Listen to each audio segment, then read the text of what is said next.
ओम नमः शिवाय, जय महाकाल। आप सबको पता है कि सावन का बहुत ही पवित्र महीना चल रहा है और इस बार का सावन 59 दिनों का 59 डेज़ का है। अगर आपके जीवन के कैसे भी कष्ट है, कोई ऐसी मनोकामना जो काफ़ी दिनों से अधूरी है, पूरी बिल्कुल नहीं हो पा रही है ना, तो ये वीडियो आपके लिए है। पूज्य गुरु जी की कथा सुन के बहुत अच्छे से बताऊँगा। बस हरी चूड़ियों को लेना होगा, छोटा सा उपाय करिएगा, जितने भी कष्ट होंगे आपकी लाइफ के ना सारे दूर ज़रूर होंगे, ठीक है। लेकिन सबसे पहले आपको बता दूँ, इस पूरी वीडियो में हम लोग 4 बहुत ही प्यारे से उपाय की बात करेंगे जो कि सावन के महीने में ज़रूर करने चाहिए, ठीक है। यहीं पे आपको बता दूँ, चौथा उपाय ज़रूर सुन के जाना, बहुत ही प्यारा सा उपाय है ना। तो बात करते हैं हम लोग अपने पहले उपाय की तरफ, जो कि हरी चूड़ियों से करना होगा।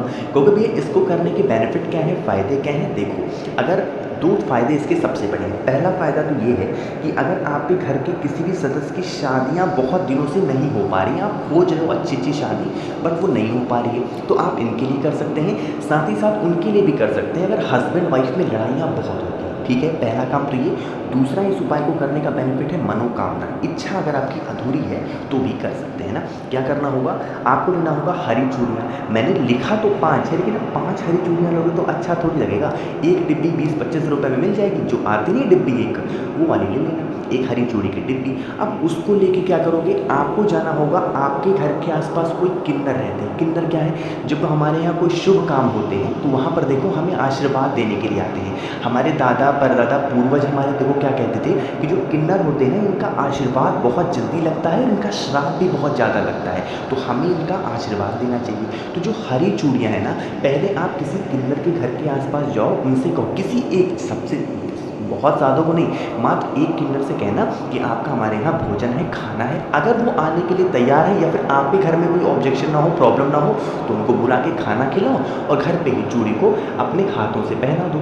लेकिन अगर आपके घर में ये आने के लिए तैयार नहीं है या फिर आपको कोई ऐसा इशू है, तो आप इनके यहाँ जाएँ और इनके हाथों में उस चूड़ियों को दे दें और उनसे आशीर्वाद ले लें। जो भी आप उनसे कह कर के, मतलब वो मनोकामना आप अपने मन में रखना, उनको चूड़ियों को देना और आशीर्वाद उनसे ले लेना।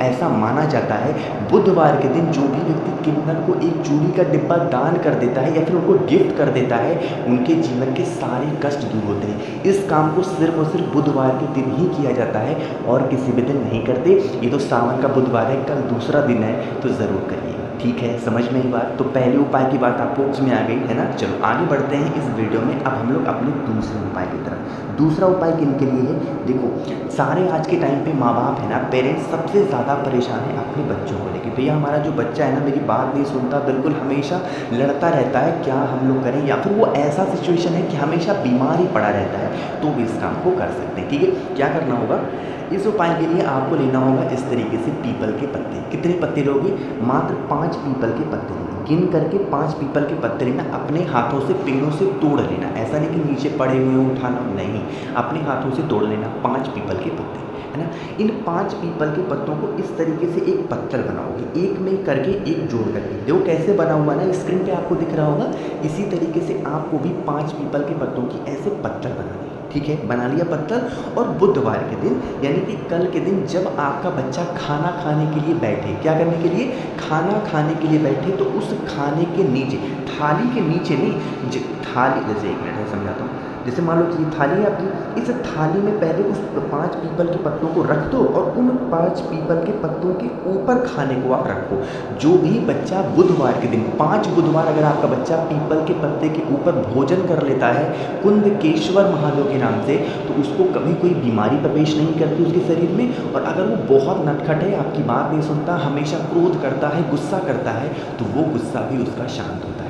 बस एक चीज़ का बहुत ध्यान रखना, इस उपाय को सिर्फ और सिर्फ बुधवार के दिन ही करते हैं और किसी भी दिन नहीं कर सकते। कितने बुधवार करना है, 5 बुधवार करके देख लीजिएगा, बच्चे का जीवन बिल्कुल सफल होगा, कभी वो पीछे मुड़ के नहीं देखेगा, हमेशा आगे ही बढ़ेगा, ठीक है। समझ में आई बात, चलो। और हाँ एक बात और, आप कहोगे भैया क्या 5 पीपल के पत्तों को भी खाना है क्या, नहीं, उसको खाना नहीं है, उसको जब खाना खा लो उसके बाद ले जा करके किसी पेड़ वगैरह के नीचे या फिर किसी नदी तालाब में विसर्जन कर दें। उस पीपल के पत्ते पे खाना सुबह खिलाना चाहो सुबह खिला दो, शाम को खिलाना चाहो शाम को खिलाओ, लेकिन दिन में बस एक बार ही खिलाना है, वो भी बुधवार के दिन, ठीक है। चलो आगे बढ़ते हैं इस वीडियो में। अब हम लोग अपने तीसरे उपाय की तरफ, जो कि शहद से करना होगा। लेकिन इसके क्या फ़ायदे हैं और कैसे करना है, उससे पहले हमेशा की तरह एक छोटा सा काम, और वो है वीडियो को कर दो लाइक। और जितने भी भाई बहन मेरी आवाज़ पहली बार सुन रहे हैं ना, तो जल्दी से चैनल को सब्सक्राइब करेंगे, ठीक है। चलो सबसे पहले समझो कि इस उपाय को करने का बेनिफिट क्या है, फ़ायदा क्या है। इसका एक ही फ़ायदा है, और वो फ़ायदा है क्लेश। अगर मेरे जो भी भाई बहन घरों में ना हमेशा लड़ाइयाँ होती हैं, हमेशा झगड़े होते रहते हैं ना, तो इस उपाय को आपको करना ही है। अब वो झगड़े चाहे हस्बैंड वाइफ में हो रहे हो, बच्चों में हो रहे हो, पति मतलब किसी भी चीज़ में हो रहे हो, तो आप इसमें करेंगे। क्या करना होगा, मात्र 1 बूंद शहद चाहिए। कितना, मात्र 1 बूंद शहद चाहिए, ज़्यादा हमें नहीं, ठीक है। उसके बाद लेना होगा इस तरीके से एक बेलपत्र। आपको पता है कि बेलपत्र में कितनी पत्तियां होती है, 3 पत्तियां, एक ही बड़ी वाली और उसके बाद नीचे की दोनों छोटी पत्तियां, है ना। और ये भी पता है कि इन तीनों पत्तियों को जोड़ता है एक बिंदु, एक मिड पॉइंट, जिसको हम लोग ये वाला बोलते हैं, ये वाला बिंदु, समझ रहे हो ना। तो इसी जगह पे जहाँ पर मैंने रेड कलर से गोला किया हुआ है, इसी जगह पे आपको शहद की एक बिंदी को लगाना। क्या करना, शहद की एक बिंदी को लगाना। जब भी, जिस भी वक्त, सुबह दोपहर शाम, किसी भी वक्त आपके घर में लड़ाई हो, बस इस बीच वाली पत्ती पर के नीचे जो बिंदी नहीं होती है, यहाँ पर लगाना शहद, और लेके चले जाना बेल पेड़ के नीचे। चाहे तो गमले में लगा हुआ हो या फिर कहीं पर कोई बड़ा सा पेड़ हो तो बहुत अच्छी बात है, वहाँ पर लेके जाना और उस बेल पत्र को वहीं पर जो बेल का पेड़ है उसके नीचे रख देना। कभी भी आपके घर में क्लेश, लड़ाई झगड़े होंगे नहीं। सबसे सुंदर उपाय है, सबसे आसान उपाय है घर की लड़ाई झगड़े को ख़त्म करने के लिए। बस ध्यान रखना, शहद का जो पॉइंट होगा जहाँ पर लगाओगे ना, उस ठीक जगह पे लगाना, वरना देखो उपाय कभी काम नहीं करेगा। यहाँ पर लगाना होगा आपको, ठीक है, जहाँ पर तीनों पत्तियों का मिलन होता है वहाँ पर लगाना, बेल पेड़ के नीचे ले जा करके रख देना बस। और आपको चुपचाप वहाँ से उठना है, अपने घर की तरफ चले जाना, ठीक है। समझ में ये बात। चलो 3 उपाय तो हो गए। अब मैंने आपसे स्टार्टिंग में कहा था कि चौथा उपाय बहुत ध्यान से सुन के तभी जाइए। चौथे उपाय का फ़ायदा क्या है, क्यों इतना अच्छा है, क्योंकि ये उपाय है धन प्राप्ति के लिए। आज के टाइम पे कोई ऐसा इंसान नहीं है जिसको धन नहीं चाहिए, है ना। हर इंसान पैसे के लिए तो भाग रहा है। घर के बाहर कोई पढ़ रहा है, किसके लिए, पैसे के लिए। घर के बाहर कोई जॉब कर रहा है, किसके लिए, पैसे के लिए। तो ये धन संपदा का सबसे प्यारा उपाय है, इसी सावन के महीने में करना है ना। देखो समझेंगे, स्क्रीन पर आपको दिख रहा होगा बेलपत्र, दिख रहा है ना। मात्र 1 बेलपत्र आपको लेना होगा, ज़्यादा चाहिए ही, मात्र 1 बेलपत्र लेना। बहुत ही प्यारी सी, जो कहीं से कटी कटी हुई बिल्कुल ना हो, ठीक है। ले लिया। इस 1 बेलपत्र को लेकर चले जाना महादेव के शिवलिंग के पास, ठीक। जब महादेव के शिवलिंग के पास पहुँचोगे, हम सबको पता है कि पूरा परिवार शिव शंभू का कहाँ पे है, शिवलिंग पे ही विराजमान है, पता है ना आप सबको।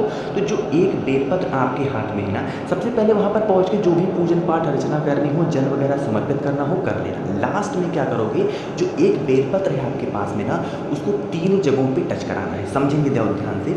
जो महादेव की सबसे छोटी पुत्री है ना, जिनका नाम है माता अशोक सुंदरी, ये जो स्थान होता है, ये है माता अशोक सुंदरी का स्थान। उस बेलपत्र को सीधा सीधा यहाँ पर, मतलब छोड़ेंगे नहीं अपने हाथों से, उसको पकड़े रहेंगे, श्री शिवाय नमस्तुभ्यम का स्मरण करेंगे, ठीक है। पहली जगह हो गई। उसी बेलपत्र को उठाएंगे। हम सबको पता है ये जो स्थान होता है, ये है माता का हस्तकमल, जहाँ पर शिवलिंग विराजमान है, ये है माता पार्वती का स्थान। तो उसी बेलपत्र को यहाँ से उठा करके यहाँ पे टच कराएंगे।